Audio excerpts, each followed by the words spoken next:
apresentação do seu trabalho.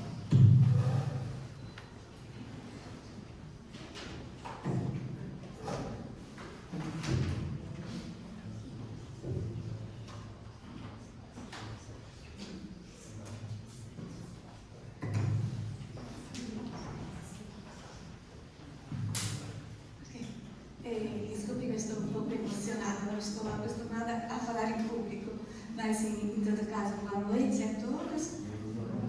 Estou muito feliz de estar aqui com vocês.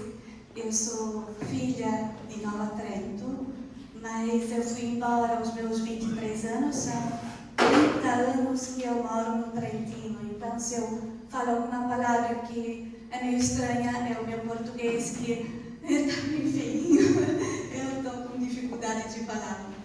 E na Itália, funciona assim, na Itália, em Trento, eu publiquei 2 livros, um sobre o dialeto di Nova Trento, que é Noi altri che parlem tudo em italiano. E o segundo é sobre a medicina popular. Na foto está a edição italiana e aqui nas minhas mãos, que eu ainda nem abri porque está fresco, saiu ontem da gráfica, então tem a edição em português, a medicina popular dos trentinos no Brasil, parteiras, tirauci e benzedeiros. Eu lembro de tantas vezes, quando eu morava aqui em Nova Trento, que eu ia lá no outro lado do rio, na casa da dona Ana Cortameri Tridapari, para ser benzida pela Trisa. E também ela fazia as famosas garrafadas de fortificante. Eu lembro então, jogando vôlei toda a minha infância, todas as vezes que eu fui na casa do seu Zelino a botar o nervo no lugar. Tenho certeza que muitos de vocês, não quero dizer todos, mas muitos de vocês tenham uma experiência com alguma forma de cura popular. Porque as práticas de cura aqui em Nova Trento convivem ainda lado a lado com a medicina oficial. Talvez uma coisa que nem todos saibam é que as práticas de cura que hoje usamos aqui em Nova Trento são foram quase todas trazidas pelos imigrantes. Para se entender um pouquinho só da formação da medicina de Nova Trento, eu queria dar somente alguns dados de como era o Trentino, a região de onde saíram os nossos primeiros imigrantes. Essencialmente, o Trentino era uma região pobre, geograficamente muito difícil, porque são estreitos vales cercados de altíssimas montanhas. A maioria da população era camponesa, analfabeta. Por volta de 1870, teve também uma grande crise econômica devido a umas doenças do vinhedo e do bicho da seda, que eram as 2 principais economias da região. Então, as pessoas que já eram pobres ficaram ainda mais pobres. A classe camponesa possuía também uma alimentação muito simples e insuficiente, cuja base era a polenta. Então, a polenta era um alimento pobre, um alimento carente de muitos nutrientes. Outro dia a gente foi a São Valentim, onde tinha o Weber. A mulher dele disse: quando a gente vai para a roça, tem que comer polenta, porque a única coisa, o pão não é bom, não sustenta, é a polenta. Mas em uma terra onde se comia só a polenta, o resultado é a peladra, que não sei se sabem o que é uma doença muito difundida no final do 1800 na Itália, no norte da Itália, porque as pessoas comiam essencialmente a polenta e poucas outras coisas. Era conhecida como a doença da miséria, a peladra. Outro problema, outra questão importante que tem a ver com a saúde das pessoas era a higiene. a higiene das casas da zona rural. Elas eram construídas muito próximas uma das outras, tinham poucas janelas, então pouco arejadas, e na parte de baixo, geralmente, não sei se o mouse funciona, tá bem. Na parte, no primeiro andar, geralmente tinha os estábulos. Essas eram as casas tradicionais. Tinham os estábulos e as cozinhas. E as pessoas passavam grande parte do tempo ali, nesse local, porque não tinha, então, o aquecimento como tem hoje. Então, ficavam ali no calor dos animais. E outra costume na região era de empilhar o esterco logo fora das janelas, ao lado da casa. Então, pode-se imaginar o fedor, digamos, e a falta de higiene do ambiente e das pessoas. Então, nessas condições, as doenças surgiam facilmente e facilmente se proliferavam. Basta pensar que a taxa de mortalidade no Trentino, no 1850, não a taxa de mortalidade, a expectativa de vida média das pessoas era de 37 anos. Hoje, claro, aqui no Brasil, acho que é 75, talvez.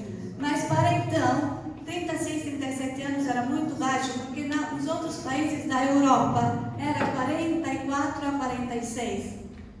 Para entender como era a condição de miséria que tinha nessa região.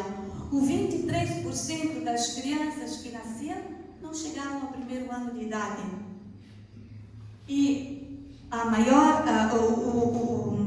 causa da mortalidade infantil mais comum era fraqueza congênita, ou seja, crianças, filhas de mães que sofriam a fome. Os 50% dos jovens não chegava aos 20 anos. Essa era a situação.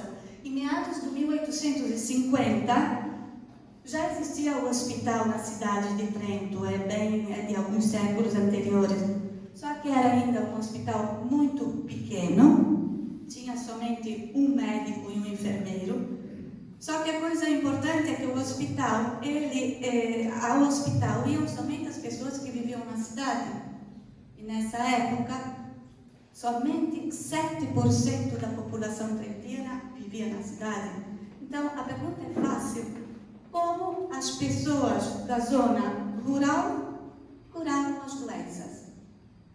Curavam, a única solução era se apelar a uma vasta rede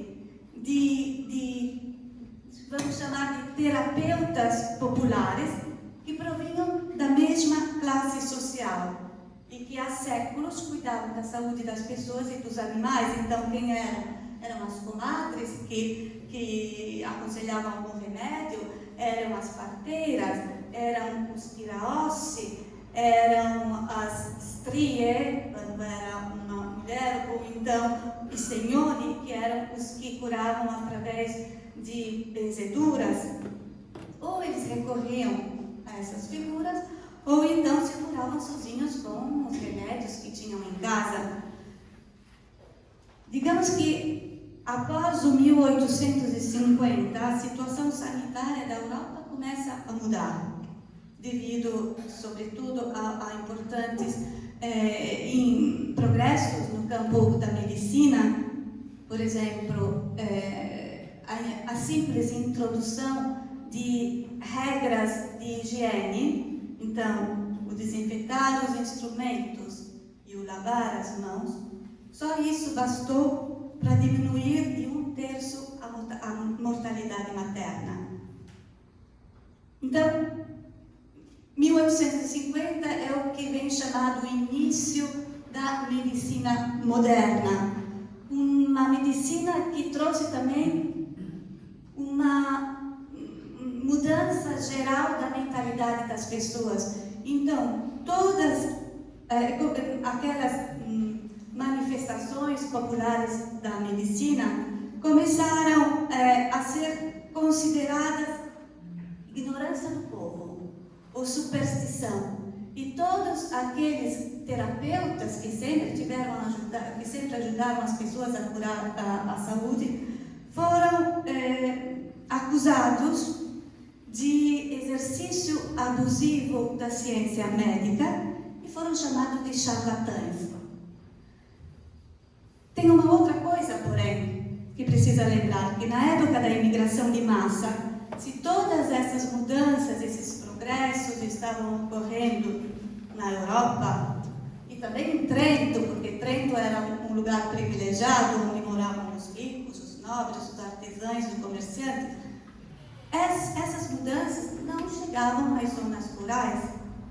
Por um lado, por causa da conformidade do território, que era muito difícil. Por outro lado, a pobreza. Mas, principalmente, os históricos dizem que a causa maior era a mentalidade do camponês trentino. Eu acho que nisso vocês se reconhecem, que é fortemente tradicionalista. Acho que também aqui. Podemos fazer uma pausa para uma canção?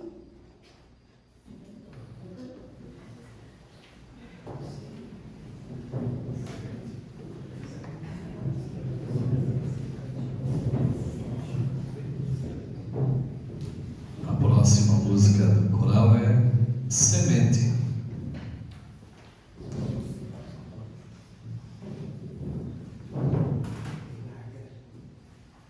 Toda semente é um anseio de frutificar, e todo fruto é uma forma da gente se dar. Põe a semente na terra, não será em vão. Não te preocupe, a colheita, plantas para o irmão. Põe a semente na terra, não será em vão. Não te preocupe, a colheita, plantas para o irmão. Toda palavra é um anseio de comunicar,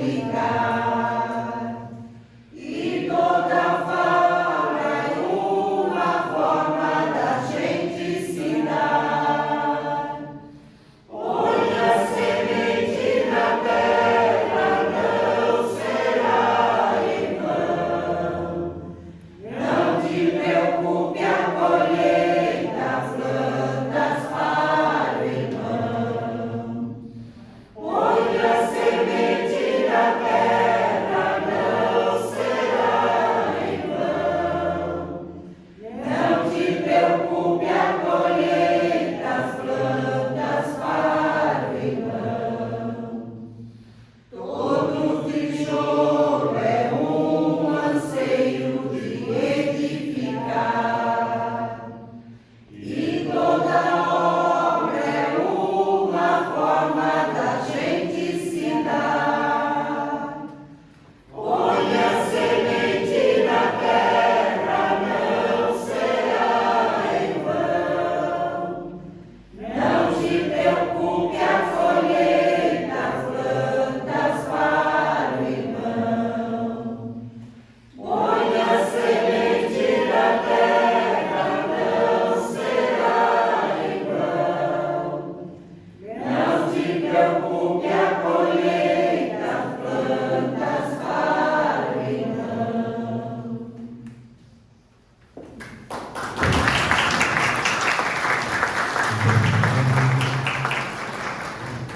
Só eu queria lembrar para as pessoas presentes que ainda não assinaram a lista de presença, lá na entrada, deixar o seu nome e sua assinatura. Ok? Retomando o assunto de antes. Então, se na época da imigração, final do 1800, o trentino não estava na vanguarda da medicina moderna, imagine como era a situação das colônias brasileiras onde eles chegaram. No contrato assinado para a colonização das terras do sul, além da promessa de um lote de terreno e da casa, previa-se o mantimento das famílias nos primeiros meses, como também estruturas sociais que incluíam escolas e assistência médica. Uma proposta interessante, e naquela situação de miséria, 33 mil trentinos partiram para o Novo Mundo. 33 mil. Mas quando aqui chegaram, as autoridades brasileiras ainda não estavam preparadas e não havia nenhuma das estruturas prometidas para recebê-los. Então, existiam sim os lotes de terra, e a cada família foi distribuído 20 a 30 hectares, e mais outros 20 ou 30 a cada filho com mais de 18 anos. Se a gente pensa que no Trentino de então, a média era 1,2 hectares por família, a gente fala de média, porque os 50% dos camponeses não possuíam nem meio hectare. Então, só isso poderia ser suficiente para que os imigrantes se sentissem aqui ricos e felizes aqui chegando. Só que o problema qual era? Era que os lotes que receberam estavam no meio da floresta virgem. Então, nem a terra serviu de consolo, porque o desafio cotidiano qual era? Era a sobrevivência. Então, imagine, primeiro, uma longa viagem de 1 ou 2 meses, dependendo do tipo de embarcação, em navios superlotados, centenas de pessoas amontoadas nos porões em sempre, junto com os animais. Há quem fale de 3%, outros estudiosos falam de 5% de morte durante a viagem. E após a viagem, o que os esperavam os barracões no porto, porque as casas não estavam prontas. Então, as mulheres e as crianças e os doentes ficavam nesses barracões no porto, enquanto os homens tinham que ir abrir estrada até o lote e construir os primeiros casebres. Esse é um dos exemplos. Juliano me passou outro dia uma foto histórica de Nova Trento, essas eram as primeiras casas no meio da nossa floresta. Então, se por um lado as doenças importantes da Europa, como a varíola, que tinham epidemias de varíola no tempo, ou a pelagra, não existiam aqui no Brasil. Aqui existiam outras doenças desconhecidas aos nossos imigrantes, como, por exemplo, a malária, sem falar de todas as verminoses. É bem verdade que os colonos trentinos eles estavam acostumados à automedicação com elementos da farmacopeia caseira, mas no continente novo tinha um outro problema. A natureza era diferente. Então, todos aqueles elementos que eles tinham usado durante séculos para fazer chás, para fazer xaropes, para fazer pomadas, aqui não existiam, porque pertenciam à natureza dos Alpes. Então, precisou de tempo também para conhecer as ervas locais. Nova Trento, essa é, Juliano, que é 1940, pode ser? Essa é uma foto de Nova Trento na década de 40, mas Nova Trento iniciou a colonização no como vocês sabem, é uma história conhecida, no 1875. O hospital foi construído no 1934, ou seja, 60 anos após o início da chegada dos primeiros imigrantes. Mas não só isso, por mais 30 anos o hospital não pôde contar com um médico fixo. De vez em quando tinha um médico de passagem, um estagiário que vinha fazer um pouco de experiência, mas logo ia embora. Quem atuava no hospital eram as irmãzinhas, ainda bem, mas eram mulheres, claro, de grande força de coragem, de grande vontade, mas elas não possuíam uma formação prática, elas possuíam uma formação só prática, não médico-científica. Então, nesse quadro, porém, tinha uma pessoa que eu gosto de lembrar, sei se alguém lembra, a irmã Polônia, talvez, não, isso. A irmã Polônia, nesse quadro, ela teve uma atuação preponderante, porque ela era não só responsável pela farmácia do hospital, mas ela fazia a tarefa de obstétrica, ela fazia até o médico, porque ela fazia pequenas cirurgias, ela visitava os pacientes, prescrevia medicamentos. Que antes da criação da farmácia do hospital, os poucos medicamentos que circulavam aqui em Nova Trento provinham de onde? Provinham da Casa de Comércio do Hipólito Boté. Eu acho que vocês lembram, era no início, à esquerda, era no início da cascata. E no interior da Casa de Comércio, o Hipólito tinha também uma pequena farmácia onde eram vendidos alguns remédios industrializados e alguns preparados feitos em casa. Então a gente pode quase que dizer que Hipólito foi o primeiro farmacêutico, entre aspas, improvisado.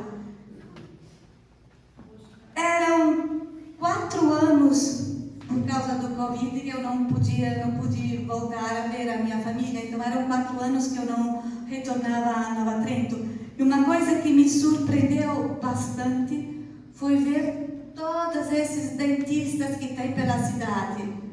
Tem não sei quantos, são muitos, tanto que eu fui arrumar também meus dentes, já que já estava aqui. Então, uma coisa, porém, 1930, a foto que a gente viu antes, 1930, 1940, antes da atuação da irmã Apolônia no hospital como dentista, porque ela fazia também um dentista lá no hospital. Sabem quem era o único dentista? Talvez não se pode dizer dentista, é melhor dizer em dialeto cavadente. O único cavadente de Nova Trento se chamava Ercílio Cipriani. E nas minhas entrevistas, há alguns anos atrás, eu entrevistei o senhor Irineu Busnardo, que era um poço de sabedoria, e ele me disse isso do seu Ercílio Cipriani. Buonasera, vamos trocar posto quase não? Diz o seu Irineu, então, quando eu era criança, se tínhamos dor de dentes, procurávamos o Ercílio Cipriani. Exercia a profissão de sapateiro. Ele tinha um buticom, uma espécie de alicate, que usava para extrair os dentes. Fazia-nos sentar numa cadeira normal. Dizia-nos para baixar os braços, permanecer firmes na cadeira e abrir bem a boca. E com a alicate de sapateiro, removia o dente, sem anestesia, sem nada. Na época, era o único dentista de Nova Trento. O Ercílio Cipriani, a gente ri que ele era sapateiro, mas ele era cavadente segundo uma tradição trentina, porque no Trentino, no final do 1800, quem é que extraía os dentes das pessoas era o ferreiro maniscalco, ou seja, aquela pessoa que colocava as ferraduras nos cavalos. Por quê? Porque na sua oficina ele tinha os instrumentos necessários para arrancar o dente. Quando tinha algum caso grave aqui no hospital, visto que não tinham médicos, como, por exemplo, uma cirurgia, as irmãs costumavam chamar um médico de Brusque. Mas o médico de Brusque nem sempre estava disponível. Quem tinha possibilidade econômica ou meio de transporte procurava levar o doente a Brusque por conta própria. Mas tinha o problema das condições das estradas. Quem vinha lá do interior eram 30, 40 quilômetros, então as enormes distâncias e a lentidão dos transportes de então, que se ia com carro de boi, desencorajavam a viagem, que muitas vezes resultavam fatal ao doente. Eu vi com muito prazer que hoje temos aqui conosco a senhora Lúcia Tomasi Battisti, é isso? Então, eu entrevistei muitas pessoas aqui em Nova Trento. Uma dessas pessoas foi a Dona Lúcia. E olha como ela conta como era na infância dela. Quando éramos criança, por volta de 1940, dizia a Dona Lúcia, vivíamos no Pitanga. Os meus pais nunca levaram ninguém para o hospital. Para ir a Brusque, demorava-se demais. Não havia automóveis. E com o carro de bois, levava-se em torno de 2 dias. A primeira vez que fui ao médico, eu já era casada. Tinha lá uns 25 anos. Eu estava grávida, senti fortes dores e em seguida meu pai me levou a Brusque com a carroça. Antes eu nunca tinha ido ao médico e os meus irmãos também não. Minha irmã mais nova que eu, quando criança, teve paralisia. Levou 6 meses para se recuperar. Então começou a caminhar, mas toda torta. Fazíamos massagens nela com álcool e flores de árnica. Depois de algum tempo, morreu. Nunca foi ao médico. Não havia médicos nem mesmo no centro de Nova Trento. Eu me lembro de um rapaz de 14 anos que entrou no mato para caçar e se feriu com a arma. Disparou na própria barriga. Sofreu o pobre rapaz. Nós tentávamos aplicar-lhe cataplasmas, fazê-lo beber água com açúcar. Fazíamos os emplastos, um pirão para cicatrizar a ferida. Ele havia disparado acidentalmente 2 balas na própria barriga e elas estavam lá dentro. Então começaram a dizer que deveria ser levado para o hospital de Brusque, mas ele não estava em condições de enfrentar a viagem. Então alguém foi a Brusque buscar um médico, um velhinho que havia naquela época no hospital de Azambuja. Mas quando ele chegou, 2 dias depois, o rapaz estava morto. Somente a partir de 1960, o Hospital de Nova Trento começou a contar com um médico fixo. Então, essa longa ausência, a gente está falando de 60, 90 anos, sem um profissional na cidade, levou a uma formação de um riquíssimo quadro alternativo de, entre aspas, médicos do povo. Outra pessoa que eu gosto de lembrar muito, não sei se alguém lembra dela, era... Exato, eu tinha ainda lembrança. Então, é a Dona Maria Bassi. A Dona Maria Bassi, ela nasceu no Tirol austríaco, porque os nossos imigrantes, então, não era trentino, era Tirol. Então, nos documentos dela está exatamente escrito que nasceu no Tirol austríaco no ano de 1864.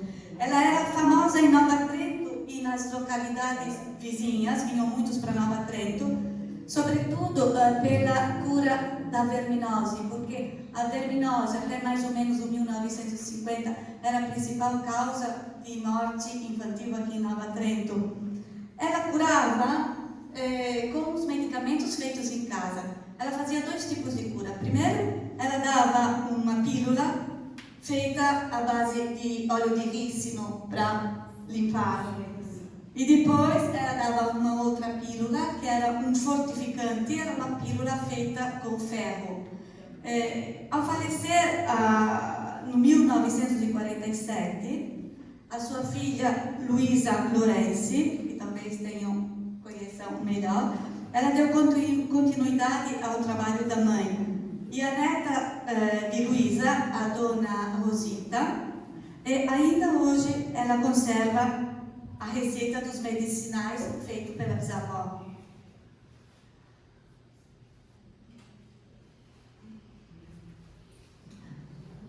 Nova Trento possui hoje uma grande tradição de massagistas que tratam de distensões e de problemas musculares, problemas nevrálgicos.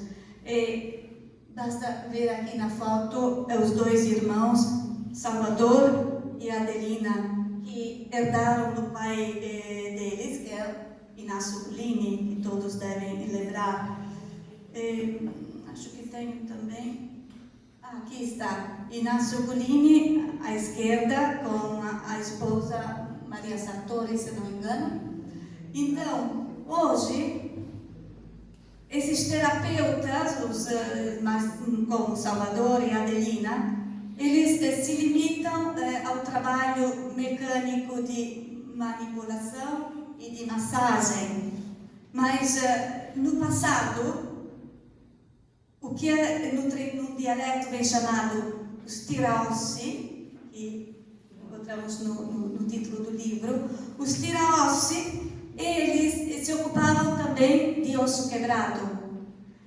Então, o seu Gulini, que exerceu a função de tira-osso dos seus 16 anos até a sua morte, no 1985, por um certo período ele tratou também de osso quebrado. À direita, muitos de vocês também acho que lembram, a gente tem José Luiz Hoffmann, que era conhecido por todos como Seu Zelino. O Seu Zelino, eu consegui entrevistá-lo no 2006, ele já estava muito doente e, de fato, depois de poucos meses faleceu. Ele foi outro dos grandes tira-ossi por tradição familiar. Ele era filho de Andrea Hoffmann, que era emigrado da Alemanha. E o Andrea Hoffmann, ele fazia o tira-ossi lá na Alemanha e depois continuou a fazer aqui em Nova Trento. O Seu Zelino, ele me contou que o pai dele tinha um livro que estava cheio de ilustrações com os ossos e os nervos, a parte interna do corpo, só que ele não entendia nada porque estava escrito em alemão. Então ele aprendeu só vendo o pai praticando. Então, mas tem uma coisa que é extraordinária, que esses práticos, eles usavam uma técnica para imobilizar o osso quebrado. Hoje a gente usa o gesso, mas então eles usavam uma técnica que era uma espécie de gesso que era feito com clara de ovo batida junto com breu, que era semelhante, igual, idêntica ao que os tira-ossi usavam no Trentino, no norte da Itália e na Alemanha, no início do 1800. Aqui não existia outra coisa, então os velhos conhecimentos voltaram à tona. Na época da imigração, a atividade, no final do 1800, a atividade do tira-ossi no Trentino, e provavelmente também na Alemanha, onde se originou a família Hoffmann, ela já tinha sido regulamentada e as pessoas tinham que limitar o campo de ação só à manipulação. Mas em Nova Trento, onde não existia médico, imaginamos um médico cirurgião, então essas pessoas tiveram também que se ocupar de osso quebrado, mesmo porque até poucos anos atrás não tinha nenhum tipo de controle como teve a partir de 1850 na Europa. Isso é interessante, porque outra figura importante da medicina popular é aquela da parteira. Nova Trento tinha muitas parteiras. Na época da imigração também, a profissão da parteira já tinha sido regulamentada no norte da Itália. Então, as parteiras, que eram chamadas comadres, para elas poderem continuarem a assistir aos partos, elas tinham que ser instruídas. Instruídas queria dizer por duas coisas. Instruídas, em primeiro lugar, pelo padre, porque elas tinham que ser certificadas que eram de bons princípios morais e depois tinham que aprender a saber batizar bem. E depois elas eram obrigadas a seguir um curso de obstetrícia, que era onde nesses cursos ensinava um médico cirurgião. E já aqui a gente vê a grande novidade da medicina moderna, um homem ensinando às mulheres a arte do parto, né? Para os trentinos tradicionalistas isso era uma coisa difícil de aceitar. Então, foram criados no norte da Itália vários cursos, um em Padova, foi criado no Trentino um em Rovereto, foi criado criado em Innsbruck. Em Trento, no 1832, foi criado o Instituto Alelaste, onde ensinava o professor Pastorello, que é o autor desse livro. Esse livro é o mais importante manual de obstetrícia da época, do final do 1800, em todo o norte. A coisa interessante é que esse livro eu não o fotografei lá na Itália, mas eu o fotografei aqui em Nova Trento, nas mãos de Elis Facchini. A Elis Facchini, ela herdou esse livro da avó, a Marisa Estela Cadolin, que ela também benzia, não, fazia a oração para o Santo Antônio, era isso? Não? Era benzedeira também, isso. E a dona Marisa Estela, ela herdou esse livro da sogra Carolina Feller. Aqui está, na foto, Carolina Feller com o marido Stanislau Dauri. A Carolina era parteira na localidade de Vigolo e Frederico. E ela tinha aprendido a arte com a sogra Domenica Ursi, que era nascida em Besenello, no Trentino, emigrada em Nova Trento. E Domenica, ela era parteira no Trentino e ela foi aluna do professor Pastorello. Provavelmente trouxe a arte dela aqui e deve ter ensinado para alguma das mulheres.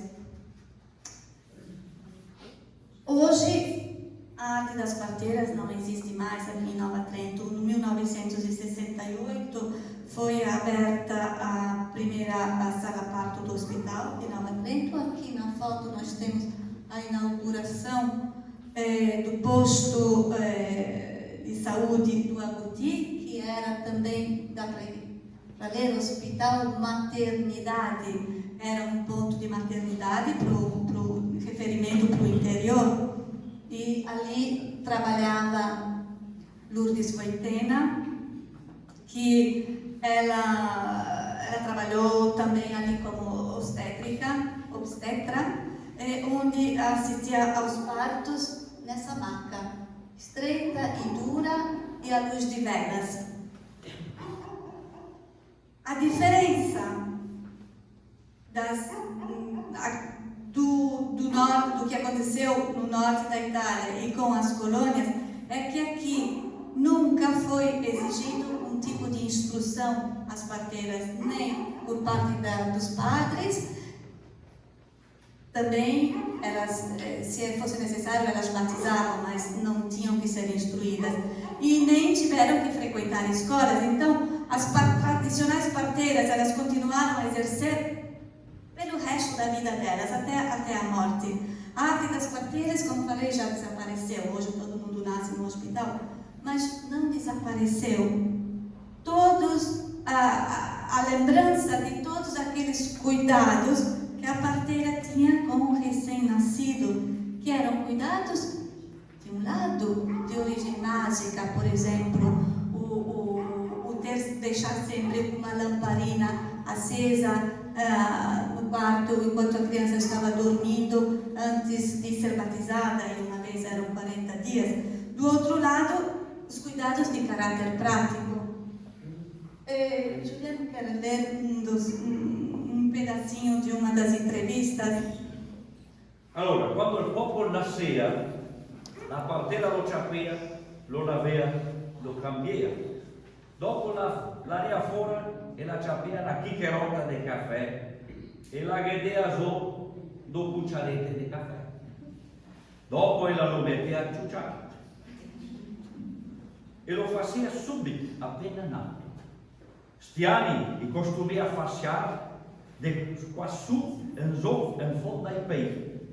Fin e 2 mesi, 3, se lo faceva tutto, come una mummia, anche i dei e i bracci, e diceva che era per venire forti, per le gambe, e i bracci non restano storti.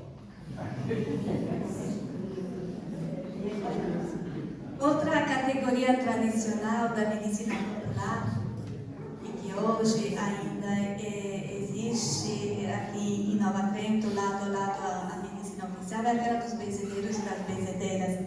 Também no Trentino existia uma classe de praticantes que curavam com gestos e fórmulas mágico-religiosas eles eram chamados de segnone, porque no dialeto segnare, né, era fazer sinais, porque eles curavam usando uma aliança de ouro e fazendo sinais com aliança em cima da parte doente e dizendo a fórmula mágico-religiosa ou as orações. No Trentino, essa figura já desapareceu. O livro em italiano eu apresentei em muitas localidades no Trentino, mas ninguém mais lembrava do Segnone. Ao contrário, aqui em Nova Trento, apresenta grande vitalidade. Por exemplo, não sei quem lembra Lino Giacomini. Lino Giacomini está benzendo para Zipra. É uma afirmação normal em quase todos os meus entrevistados, que no caso de Zipra, a cura médica não adianta. É fundamental benzer. E como benze o Lino Giacomini? Ele benze como benzia, porque não está mais entre nós. O Lino Giacomini benzia com uma moeda de ouro, que é o substituto da aliança de ouro. Benzia exatamente como se benzia no Trentino. Uma coisa importante que eu gostaria de esclarecer hoje, é um conceito importante esse, é que a medicina popular, ela possui lógicas particulares, que entende a doença, ela entende a doença, a cura da doença e também a explicação do corpo humano e do seu funcionamento em uma forma diferente da concepção médica. Por exemplo, na medicina popular se diz que o sangue enlouquece, ou se diz que os nenéns pequenininhos que se abrem as costelas, então se vai dizer de arca caída, ou então que o útero é um animal que caminha pelo corpo da mulher, então se vai dizer para mãe do corpo. Um outro exemplo muito comum aqui em Nova Trento, e também era muito difuso no norte da Itália, os vermes. Se diz na concepção popular que todo mundo possui vermes. Crianças, adultos, todo mundo possui vermes, só que os vermes, eles estão dentro da gente em uma situação de equilíbrio e de tranquilidade. Mas se eles são disturbados por alguma situação, por exemplo, um susto, os vermes se agitam e sobem pelo corpo e podem chegar até a garganta. Então, na concepção popular, o medo dos vermes não era tanto por causa dos distúrbios intestinais, como na medicina oficial. O medo era porque a criança podia ser sufocada. Então, qual era a solução? Colares de alho. Uma vez colocaram, tempos atrás, muitos eu acho que ainda lembram, colocavam os colares de alho. Assim que viam que a criança estava irrequieta, que chorava muito, que rangia os dentes enquanto estava dormindo, ou colar de alho, ou levavam na benzedeira, ou então a cura da Maria Bassi. Um outro conceito importante que eu queria passar é que as práticas, os rituais e as fórmulas de cura que os benzedeiros usam aqui em Nova Trento não são uma invenção de Nova Trento, mas eles vêm de uma tradição muito antiga e pertencem a muitas culturas. Um exemplo são essas fórmulas que são para estancar o sangue em caso de hemorragia. Então, sangue, fique na tua veia como o Santíssimo está na Santa Ceia. Sangue, põe-te nas veias, assim como o Senhor Jesus Cristo pôs-se na hora da ceia. Sangue está nella tua vena, come stette quello di Cristo nella sua. A primeira, eu recolhi aqui em Nova Trento, exatamente com Lino Giacomini. A segunda, eu encontrei em um livro sobre a medicina popular do Nordeste, do 1900. terceira, ela foi registrada em Florença no século XIII. Para entender de onde vem essa cultura à distância, no tempo e nos lugares. Imagino que muitos de vocês tenham ouvido falar de sol na cabeça. Eu lembro que a gente ia se benzer em uma senhora, como se chamava, ali na frente do Cadore? Dona Júlia Bonecker? Dona Júlia Bonecker, isso. A minha mãe, sim, que está aqui, me levou algumas vezes me benzer para o sol na cabeça. Então, o sol na cabeça no Trentino existia uma coisa muito semelhante, talvez semelhante, não igual, direi, que se chamava solana, que é uma dor de cabeça causada pelo influxo maléfico do sol, a qual era curada com a força do sol e com uma garrafinha de água. Então, a esperta no Trentino levava o paciente debaixo do sol, então fazia ele sentar, e pegava um paninho branco, botava em cima da cabeça, uma garrafinha com dentro 3 dentes de alho e com água, e virava a garrafinha na cabeça do paciente. Se a água, eles diziam, fervia, era a prova que o paciente tinha sol na cabeça, então se partia com a oração para a benzedura. E é exatamente o que se encontra aqui em Nova Trento. Essa senhora, Benilde Trenotti, ela benze para sol na cabeça, usando o paninho branco, a garrafinha, exatamente como fazia lá no Trentino. Só que a coisa mais interessante, isso já é interessante, mas nas minhas pesquisas eu encontrei em um livro que falava, que relatava dos processos da Santa Inquisição. E ali citavam que uma senhora que se chamava Porceta, ela foi processada ao roubo por bruxaria, então ela foi queimada em Veneza, no 1591. Por quê? Porque ela curava solana exatamente dessa forma.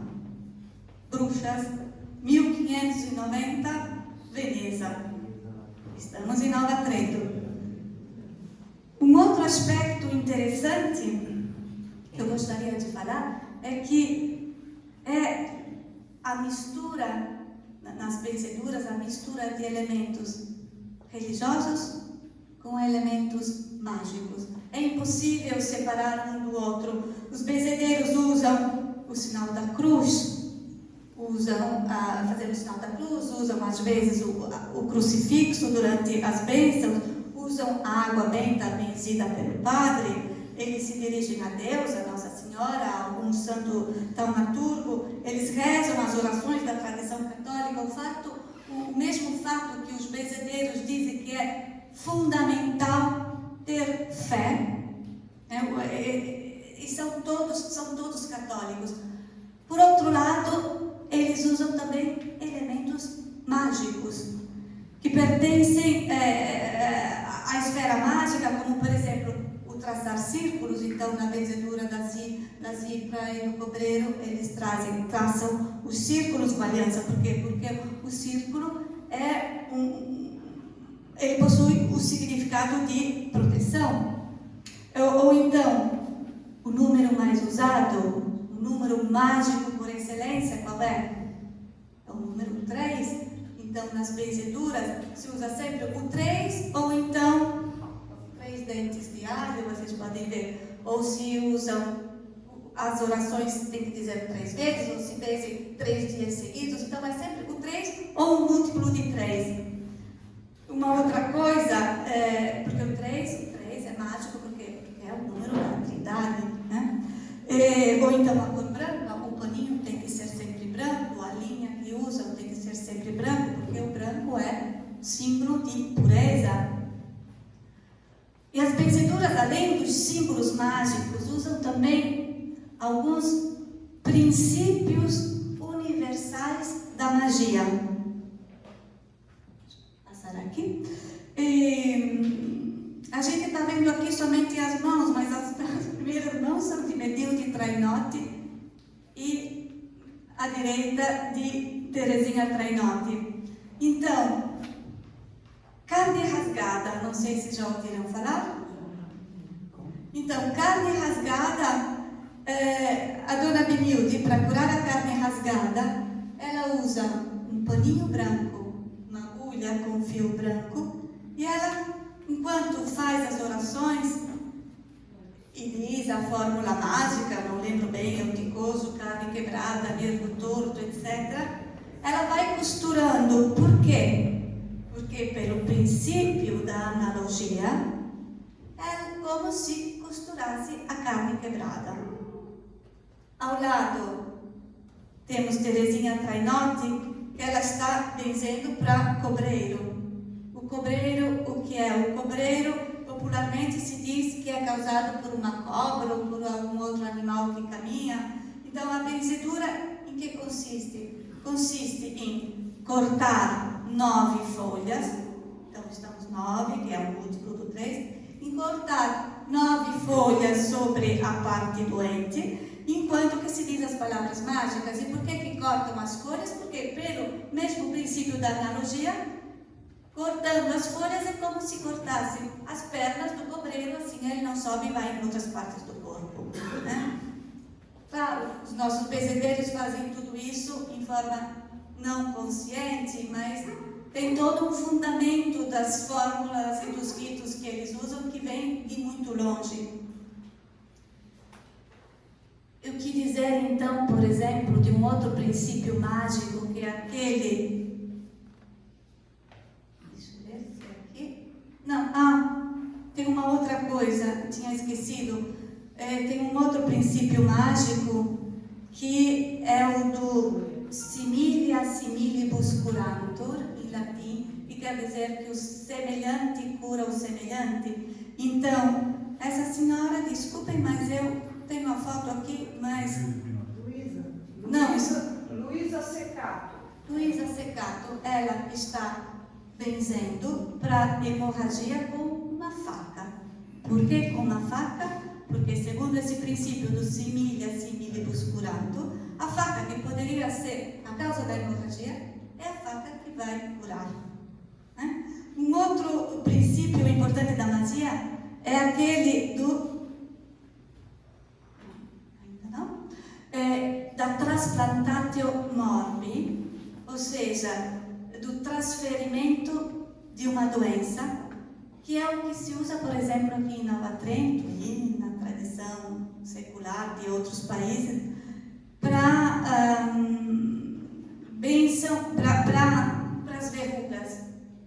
Então, em Nova Trento, os benzedeiros, muitos deles, contam quantas verrugas tem a pessoa, pegam pedrinhas ou então grãos de feijão, de milho, o que querem, e colocam o mesmo número das verrugas dentro da caixinha e jogam atrás de si. Por exemplo, no Rio, a minha mãe me disse que no tempo dela já tinha que colocar a caixinha em uma esquina. O importante é não olhar mais, não tocar mais nessa caixinha. E a pessoa que passa por lá, por acaso, pega a caixinha, naquele momento, pelo princípio mágico do transplantatio morbi, pega a doença, sai a verruga do primeiro e passa ao segundo.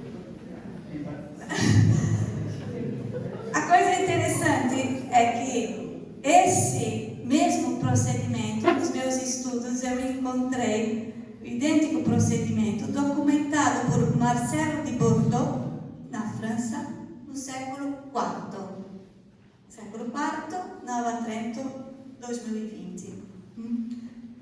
Para concluir, eu queria fazer um breve aceno a uma outra categoria importante da medicina popular, que são aqueles homens e mulheres conhecedores das ervas medicinais. Era uma tradição muito comum no Trentino porque as ervas medicinais eram um remédio pobre, um remédio acessível a todos. Então pode até ser que o imigrante tenha trazido consigo algumas sementes de ervas medicinais, como se sabe que trouxeram, por exemplo, o bicho da seda, como trouxeram como trouxeram a vinha, mas com a videira, isso, mas com o tempo o imigrante conheceu também as ervas locais, mas muito conservou dos elementos trazidos pelos bisavós. Eu gostaria de lembrar hoje, é a primeira vez que eu lembro nos meus encontros apresentando o livro, da dona Santina Andreoli Franzoi. Eu entrevistei ela no mãe de Eliane, sua mãe. Eu entrevistei no 1995, quando ela tinha 70 anos. A dona Santina, além de benzedeira, ela era uma grande conhecedora de ervas. Então eu a entrevistei porque não me interessava saber sobre ervas ou sobre doenças, porque então eu estava recolhendo material para o meu primeiro livro. O importante era que ela falasse em dialeto.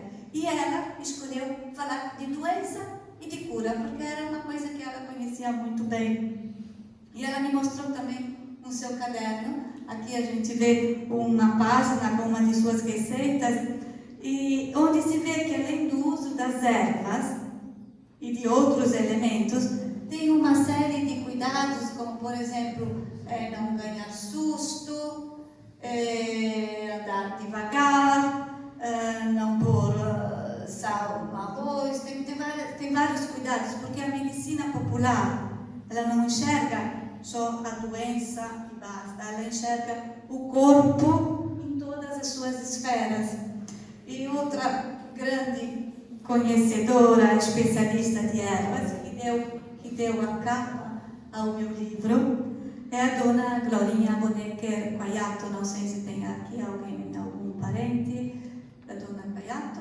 E eu lembro que no seu quintal ela tinha dezenas e dezenas de ervas medicinais, e quando eu a entrevistei, ela tinha uma solução para qualquer mal. Bastava dizer, para esse mal, ela já dizia o remédio, para essa dor, já tinha outro remédio. Ela era um poço de sabedoria. Como na tradição trentina, que diz, que tem um ditado até em Trento que diz, no Trentino, que diz que ogni erba che la va in su, la dà la sua virtù. Na medicina popular trentina, porém, não se usavam só ervas, se usavam também muitos elementos da cozinha, porque as pessoas tinham que usar o que era ao alcance, o que tinham em casa. Quando fomos sempre lá no Sr. Ecker, ele disse, para resfriar a melhor coisa é a cachaça. Por quê? Porque a cachaça as pessoas tinham em casa, então a gente vai usá-la também como medicinal.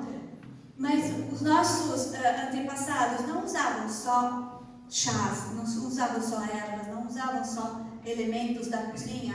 Me vem em mente o loio bom, que se usava também, que tinha na cozinha, custava muito, se usava só para medicinal.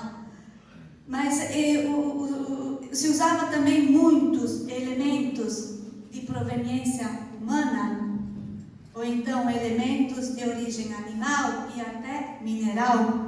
Eu cito somente poucos exemplos com a ajuda de Juliano. No livro tem muitos, mas o tempo é curto, então a gente cita só 3, 4. Por exemplo, para dor de ouvido, costumava-se pingar, especialmente no ouvido das crianças, o leite materno. Mas talvez, isso vocês lembram provavelmente, mas tinha um detalhe que talvez muitos já esqueceram. E que dizia que se ligò poco, il cavalo de leite doveva ciappar là della donna che la ghia la popa, e se ligò la popa doveva ciappare là della donna che la gaia a popa. se metteva quel latte con l'algodão dentro la reccia. Para as feridas e furúnculos se usava um elemento de origem animal, o esterco de vaca, mas se usava também um elemento humano, que era a cera de ouvido. Per i furuncoli e le pustolotte, due altri mettevano su, avanti de madurare, per andare dritto, la posta della vacca fresca. E per le piaghe, una ferita del chiodo o della mordura dell'insetto o della vespa, la cera delle recce. Para infecções na boca das crianças, La baba del carneiro se usava per il mal della bocca delle creature. La baba e il folgo.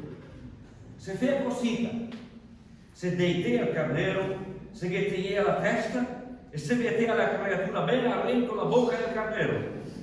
Il folgo del carneiro brucia quella roba e il fea bene. Mi ricordo come se fosse poi. para a tosse comprida, E diceva che era buono mettere le creature a mangiare giù nel piatto che il cane ha mangiato. para cicatrizar feridas ou estancar o sangue, La perlaina del Rhein e la coruscia del capello che gli raspa giù. Sai, di quei capelli egli che era una volta e che raspia giù quella polveretta del cappello e che metteva su quando storea una vena o stanchia il sangue. E funzionava quella roba lì. Era buono anche il po' di caffè e anche la terra delle caseole dei marimboni. hoje talvez a gente ri, mas pensando, voltando atrás, 60, 90 anos sem médicos, isso era a nossa cultura e com isso tinham que pensar curar a doença e a proteger a saúde. Eu concluo com uma frase que é sempre da nossa Lúcia Tomasi Battisti. Eu até escrevi porque eu gosto muito dessa frase. Ela terminou a entrevista dela dizendo assim: ma perché ti non ti fai la domanda di come eri questi anni? Se tristi o contenti con tutte ste robe? La gente la era sempre allegra. Cantava in su per la rossa, su per i caffeseri. Nei dì ancora non che più nessuno di contenti. Posso di sabedoria.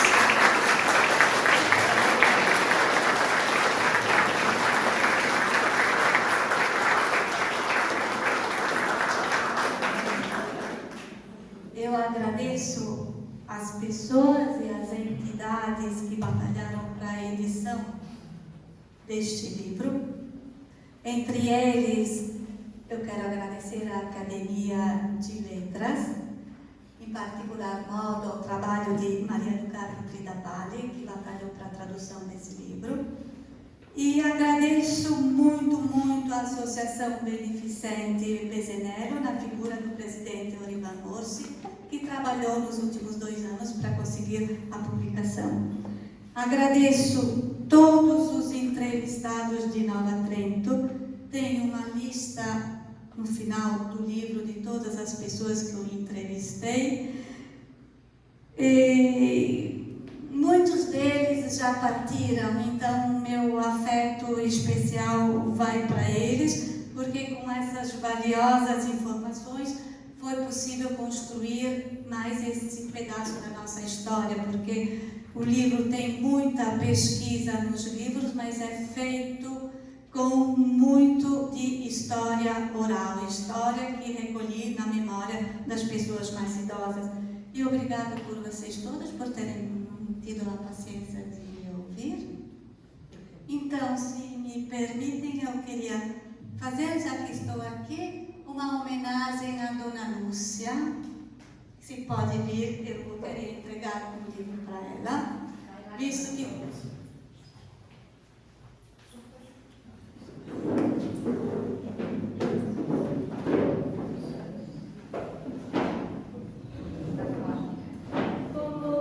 vou entregar o livro para Dona Lúcia, então como representante de todas aquelas pessoas que eu entrevistei, muitos não estão aqui, mas a Dona Lúcia, por sorte, está aqui. Então, obrigada por tudo que a senhora me contou e está aqui dentro do livro.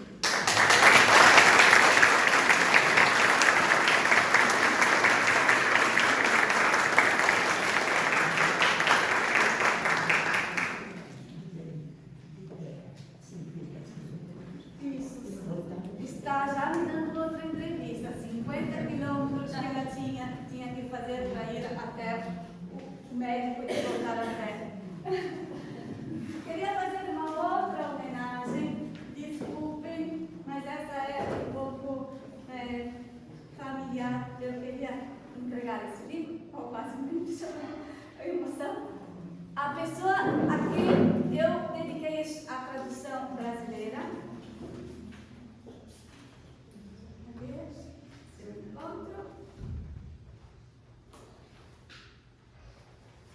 Eu ainda não folhei o livro na edição italiana, eu sei onde está a brasileira, não? Não me diga, Olival, que não tinham os agradecimentos? Sim? Aqui? Ah, ok. Dedico este trabalho à minha mãe, Maria Bottolini Boso, que junto a tantas outras pessoas é protagonista desta história, porque ela também foi uma das minhas entrevistadas e me contou muita coisa. Então, mãe Maria.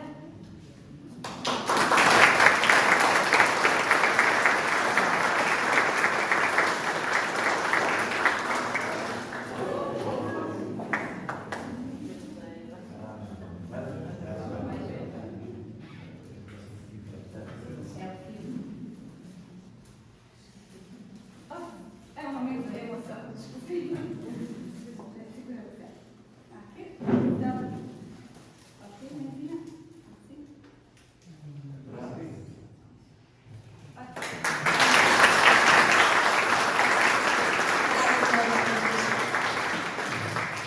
Antes que o coral cante a última música, nós só queremos lembrar que a Ivete participou ontem na escola do 30 Réis, falou para cerca de mais de 60 alunos da 6ª e da 7ª série sobre esse assunto.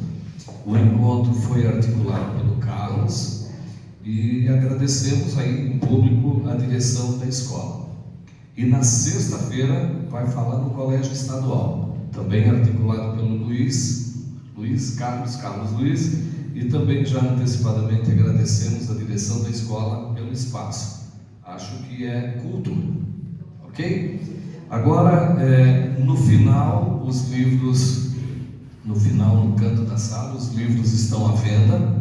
Quem quiser adquirir pode fazer nesse momento. O coral canta a última música, Quel Massolino di Fiori, e convida para que todos participem junto. Pode ser? Então vamos lá, vamos encerrar com chave de ouro.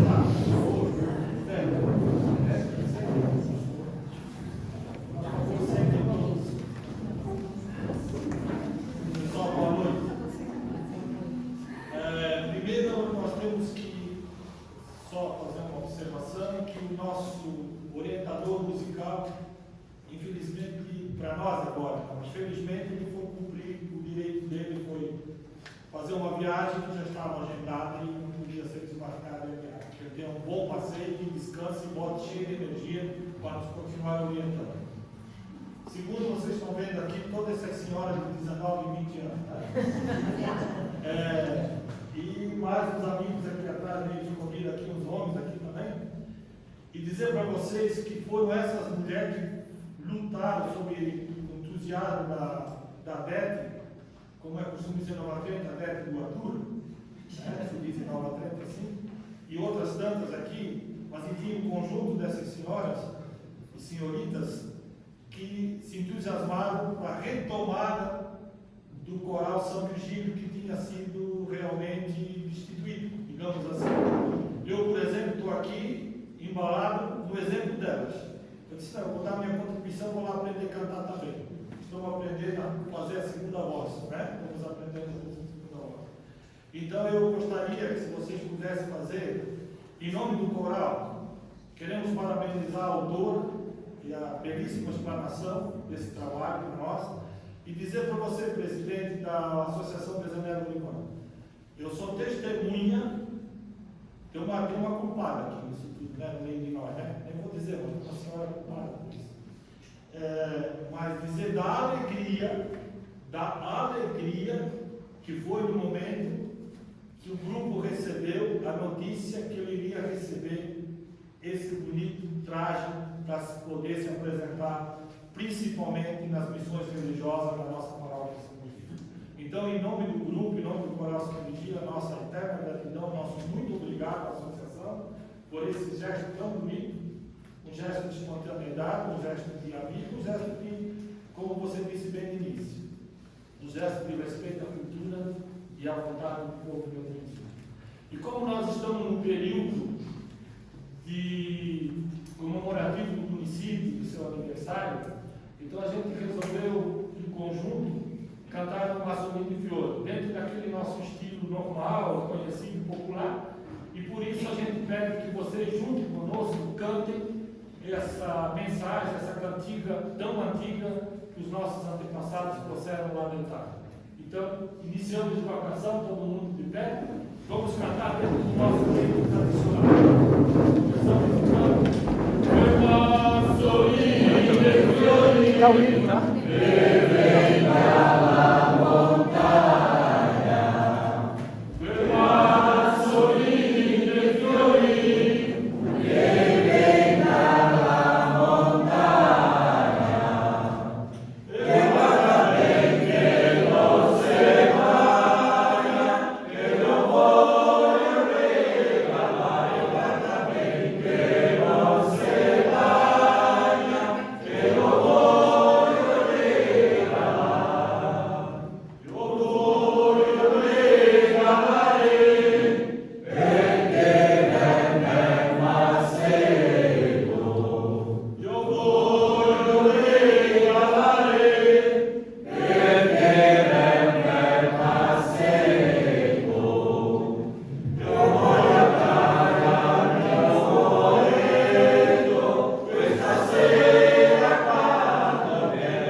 Traduziu o livro, que foi um grande amigo que estava aqui entre nós, que é Afonso Bom. Ele teve muito trabalho porque não é um livro, não foi um livro fácil de traduzir, porque tem italiano, português, dialeto trentino e dialeto neotrentino, que é uma mistura. Então, o Afonso teve muito trabalho, mas traduziu com muita maestria o livro. Então, agradeço o trabalho dele. Muito bem. Agradeço a presença de todos, a presença do coral, e todos estão convidados a participar, então, de um lanchinho, né? De um coffee break. Ok?